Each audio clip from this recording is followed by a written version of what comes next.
was just thinking about, gosh, what project stories do I have? I have so many. I was reflecting on this one moment where it was during a project transition. I had finished this project, and I was moving country, and I was handing the project over to a new project manager, and she looked at me and she said, "Rose, where's your RACI chart?"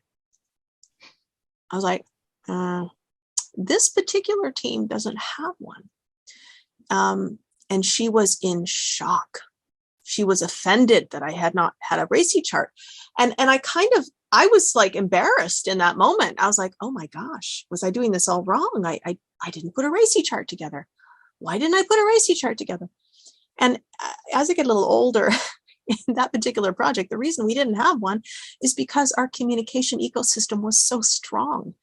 We practiced such great communication behaviors, and we had such a strong work culture inside of our team that we didn't, anytime there was a question as to who's doing what or who needs to be informed of what, we had transparency and safety and trust within our team enough that we could have these conversations. So what I'm really getting at is the tailoring needed for each project. We speak about tailoring in our course, and it's no longer the world where we just have inputs, outputs, and little processes in between that makes every project go. The reality is 90% of projects are people and how we communicate, and looking at those barriers and reducing those barriers in communication. I think the stats somewhere around 70% of project failure is due to bad communication.